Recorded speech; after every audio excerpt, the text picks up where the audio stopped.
ఆమె రైల్వే స్టేషన్లో భిక్షాటన చేసుకునే పరిస్థితి నుంచి పద్మశ్రీ అందుకునే స్థాయికి వెళ్ళారు. గ్రేట్. చలికి గజగజ వణుకుతూ కప్పుకోవడానికి బట్టలు లేకపోతే శ్మశానంలో శవాల దగ్గర పడి ఉన్న వస్త్రాలని కప్పుకునే పరిస్థితి నుంచి 750 సత్కారాలు, సన్మానాలు, అవార్డులు, రివార్డులు, శాలువాలు అందుకునే స్థాయికి వెళ్ళారు. తన పాపకి పాలివ్వడానికి ఓపిక లేక, ఒంట్లో శక్తి లేక, తినడానికి తిండి లేక శ్మశానంలో పెట్టిన పిండితో రొట్టెలు వేసుకొని కాలుతున్న చితి మంట పైన ఆ రొట్టెని కాల్చి తన కడుపు నింపుకొని ఆ ఆకలి తీర్చుకొని శక్తి పుంజుకొని వాళ్ళ పాపకి పాలిచ్చే దుస్థితి నుంచి 2000 మందిని హక్కున చేర్చుకొని వాళ్ళకి తిండి పెట్టి చదివించి ఇంజనీర్లుగా, చార్టెడ్ అకౌంటెంట్లుగా, లాయర్లుగా, డాక్టర్లుగా తీర్చి వాళ్ళకి పెళ్లి చేసి ఒక ఉన్నత స్థాయికి తీసుకెళ్లిన మహా మహిళ, గొప్ప తల్లి, mother of orphans Sindhu Thai Sapkal గారి గురించి మనం మాట్లాడుకోబోతున్నాం. ఓకే. ఆమె గురించి చెప్పాలంటే నాకు గూస్ బంప్స్ వస్తున్నాయి. ఆమె 1948లో మహారాష్ట్రలో ఒక చిన్న గ్రామంలో జన్మించారు. 4వ తరగతి చదువుతున్నప్పుడు, అంటే 10 ఏళ్ళు తనకున్నప్పుడు 30 ఏళ్ల వ్యక్తితో తనకి పెళ్లి చేశారు. చదువు మానేసి ఇంటి పని, వంట పని, అక్కడ పశువులను కాపుకునే పనులంతా ఆమె చేసేవారు. అయితే వాళ్ళకి అక్కడ సంప్రదాయం ప్రకారం, వాళ్ళ వృత్తి ప్రకారం అక్కడ ఆవు పేడల్ని ఎండపెట్టి ఆ ఎండిన వాటిని ఒక జమీందారు ద్వారా వీళ్ళు అమ్మేవాళ్ళు. ఓకే. అయితే ఒక రోజు ఏమైందంటే ఈ జమీందారు వీళ్ళందరి దగ్గర తీసుకొని వీళ్ళకి సరైన డబ్బు రూపేనా కానీ సపోర్ట్ కానీ ఎప్పుడు ఇచ్చేవాడు కాదు. ఈ సింధు తాయ్ గారు ఆమెకి ఎదురు తిరిగింది.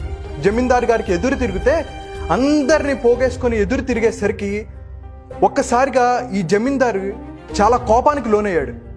ఏమో మీద పగ తీర్చుకోవాలనుకున్నాడు. ఎలాగా అంటే ఆ జమీందారి సింధు తాయ్ గారి భర్త దగ్గరికి వెళ్తాడు.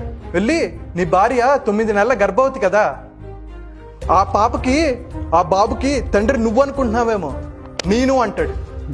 అంటే ఇది నిజమో అబద్ధమో తెలుసుకోలేని ఆ వ్యక్తి నిర్దాక్షిణ్యంగా నిండు గర్భిణి అని కూడా చూడకుండా కాలితో తన్ని పొట్ట మీద ఆమెని పడేసి ఈడ్చుకుంటూ లాక్కుంటూ వెళ్ళి పశువుల పాకలో పడేస్తాడు. ఆవులు ఉన్న చోట వాటికి తాళ్ళు తెంపేస్తాడు. ఈ ఆవులే తన్ని తొక్కి చంపేశాయి అనే స్టోరీని క్రియేట్ చేద్దామని అనుకుంటాడు. అయితే అందులో ఒక ఆవు ఈమెని కాపాడడానికి ప్రయత్నిస్తుంటుంది. పక్కన వచ్చి ఆవులన్నింటినీ పక్కకి తోస్తూ ఉంటుంది. అదే రోజు రాత్రి ఆమె ఒక పాపకి జన్మనిస్తుంది. బొడ్డు తాడు కూడా తెగని సిచ్యువేషన్లో ఆ పాపని హత్తుకొని, ఎక్కడ ఈ విషయం తెలిస్తే తన భర్త చంపేస్తాడు అనే భయంతో ఆవుని హత్తుకొని ముద్దాడి పాపని తీసుకెళ్ళిపోయి ఒక శ్మశానం దగ్గరికి వెళ్ళిపోతుంది. ఎక్కడికి వెళ్ళాలో తెలియదు. ఒక శ్మశానం దగ్గరికి వెళ్ళిపోతూ ఈ బొడ్డు తాడు కూడా తెగలేదు. ఏం చేయాలి అని అనుకుని ఒక పాపని ఒక చోట పెట్టి ఒక రాయి దగ్గర తను పడుకొని ఒక పదునైన రాయి తీసుకొని ఆ బొడ్డు తాడిని 16 సార్లు కొడుతుంది. నొప్పి, బాధ వీటన్నిటినీ తట్టుకొని ఆ ముడిని వేసుకొని తర్వాత ఎక్కడ ఉండాలో తెలియదు. ఆ రోజు శ్మశానంలో నివసిస్తుంది. స్పృహ తప్పి పడిపోతుంది. ఏం చేయాలి? ఆకలేస్తుంది, పాప ఏడుస్తుంది, ఒంట్లో శక్తి లేదు, బలం లేదు. ఏం చేయాలి అనుకుంటే అప్పట్లో శ్మశానంలో వాళ్ళ మహారాష్ట్ర సాంప్రదాయం ప్రకారం అక్కడ ఒక పిండిలు పెడతారు. అంటే గోధుమ పిండి కానీ రైస్ పిండి కానీ అక్కడ పెడతారు. ఆ రైస్ పిండి తీసుకొని ఆ గోధుమ పిండిలతో రొట్టెలు చేసుకొని శవం కాలుతున్న చితి మంట పైన ఆ రొట్టెను కాల్చుకొని తను తిని ఆ శక్తితో పాపకి పాలిచ్చింది. ఈ కష్టం తట్టుకోలేక తర్వాత వాళ్ళ తల్లిదండ్రుల దగ్గరికి వెళ్తుంది. ఈ అమ్మాయి వాళ్ళ తల్లిదండ్రుల దగ్గరికి వెళ్తే వాళ్ళు తిన్ని ఇంట్లో కూడా అలౌ చేయరు. మనం ఇందాక మాట్లాడుకున్నాం చూసారా, మన కష్టం వస్తే మన సొంత వాళ్ళు కూడా అప్పుడప్పుడు పట్టించుకోరని. తనకి అలానే జరిగింది. తన భర్త వదిలేశాడు, తల్లిదండ్రులు వదిలేశారు. ఏం చేయాలో అర్థం కావట్లేదు. ఒకరోజు ట్రైన్ కింద పడి చనిపోదాం అనుకుంది. ఆ పాపని ఒక గుడ్డలో నడుముకు చుట్టుకుంది. ట్రైన్ కింద పడి చనిపోదాం అని అనుకున్న సిచ్యువేషన్లో ఒక అరుపులు ఏమికి వినపడ్డాయి. నన్ను కాపాడండి, నాకు దాహం వేస్తుంది, నాకు ఆకలేస్తుంది, నన్ను కాపాడండి అని ఒక వృద్ధుడు అరుస్తూ ఉంటాడు. తను వెంటనే చూసి, సరే నేను తర్వాత చచ్చిపోతాను, ముందు ఆయన్ని బతికించాలి అని చెప్పేసి ఆయన దగ్గరికి వెళ్తుంది. వెళ్ళి ఆయనకి తన బొడ్డులో ఉన్న ఒక రొట్టెలు ఇస్తుంది. రొట్టెలిచ్చి తన ఆకలి తీర్చి దాహం తీరిన తర్వాత ఆ వ్యక్తి 20 ఏళ్ళ ఈ సింధు తాయ్ గారి కాళ్ళు పట్టుకుంటాడు. నన్ను రక్షించావు, నువ్వు దేవతివి అంటే ఒక్కసారిగా ఈమె షాక్లోకి వెళ్ళిపోతుంది. ఆ రోజు డిసైడ్ అవుతుంది, నేను పుట్టింది చావడం కోసం కాదు, నేను పుట్టింది 10 మందిని బతికించడం కోసం అని. ఆ రోజు నుంచి ఏ అనాథ కనపడినా, రోడ్డు మీద ఎవరు కనపడినా తని హక్కును చేసుకుంది, వాళ్ళకి భోజనం పెట్టింది, చదివించింది. అలాగ 5, 10, 20, 30 మందిని. సరే, వీళ్ళకి పోషణ ఎక్కడి నుంచి వస్తుంది? ఆమె ట్రైన్లో పాటలు బాగా పాడేవారు. పాటలు పాడుతూ కొంగు జాపి, నేను చాలామంది పిల్లల్ని పెంచుతున్నాను, మీరు ఇచ్చే డబ్బులు వాళ్ళ లైఫ్కి చాలా ఉపయోగపడతాయి, వాళ్ళ జీవితంలో ఉన్నత స్థాయికి తీసుకెళ్తాయని చెప్పి అలా పాటలు పాడుతూ భిక్షాటన చేసే వ్యక్తి.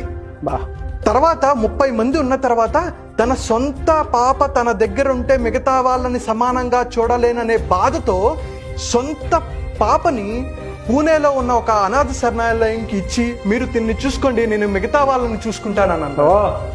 ఉంటే 30, 50, 100 ఇలా భిక్షాటన చేస్తూ వీళ్ళందరినీ పోషించి వాళ్ళకి చదువులు చెప్పడం మొదలుపెట్టింది. అది కొన్ని ఏళ్ల తర్వాత కొంతమంది గుర్తించారు, ఈమెకి అవార్డులు, రివార్డులు ఇవ్వడం మొదలుపెట్టారు. ఆ డబ్బులు కూడా వీళ్ళ చదువు కోసం అంకితం చేశారు. చేస్తూ అంచెలంచెలుగా వెతుకుతూ ఇప్పటి వరకు 2000 మంది అనాథ పిల్లల్ని చదివించి లాయర్ని, డాక్టర్ని, ఇంజనీర్లుగా, చార్టెడ్ అకౌంట్లుగా మార్చి వాళ్ళకి పెళ్ళిళ్ళు చేసి, ఆమె అంటారు, నాకు ఎంతో మంది కోడళ్ళు ఉన్నారు, నాకు ఎంతో మంది అల్లుళ్ళు ఉన్నారు, మనవాళ్ళు ఉన్నారు అని చెప్పి పొంగిపోతారు.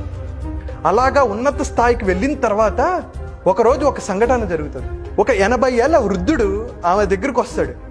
ఏమండి, మీ గురించి చాలా గొప్పగా విన్నాను, నాకు చాలా ఆకలిగా ఉంది, నన్ను అందరూ వదిలేశారు, మీరు నాకు భోజనం పెట్టండి అంటే ఆమె అతన్ని కూర్చోబెట్టి భోజనం మొత్తం పెడుతుంది. పెడితే అతను అడుగుతాడు, అమ్మ మీరు చేయడానికి మీకు ఇన్స్పిరేషన్ ఏమొచ్చింది అంటే, ఇన్స్పిరేషన్ ఏం లేదండి, నేను 9 నెలల గర్భవతిగా ఉన్నప్పుడు నా భర్త నన్ను తన్ని చంపేయాలని అనుకున్నాడు, అక్కడ నుంచి నేను బతికి ఇక్కడ వరకు వచ్చాను అంటే అతను షాక్ అయిపోతాడు. ఎందుకో తెలుసా? ఆ భర్త ఇతనే. ఒక్కసారిగా కంగు తింటాడు. ఆమె క్షమించే గుణం ఎలాంటిదో ఇప్పుడు తెలుస్తుంది. ఆయన ఒక్క మాట కూడా అనదు. ఈమె గుర్తుపడుతుంది, ముందే పడుతుంది, అయినా భోజనం పెట్టి ఈ కావాలని ఈ స్టోరీ మొత్తం అతనికి చెప్తుంది. అప్పుడు ఆయన రియలైజ్ అవుతాడు, ఎంత తప్పు చేశానని కాళ్ళ మీద పడతాడు.